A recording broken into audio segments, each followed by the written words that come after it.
Assalomu alaykum, aziz saxovatpesha insonlar.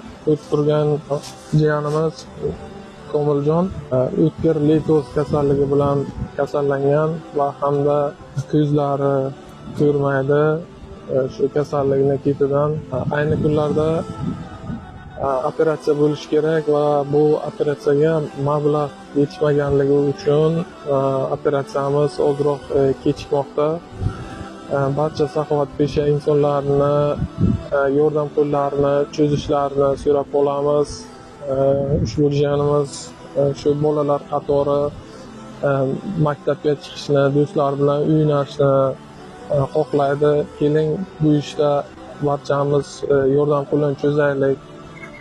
Aytadiki, ehsonning mukofoti ehsondir deb. Barchangizni yordam qo'lini cho'zishingizni so'raymiz. Pastda karta nomer va telefon nomerlarini qoldiramiz. Qo'llaringizdan kelgancha yordam qilinglar. Barchaga rahmat.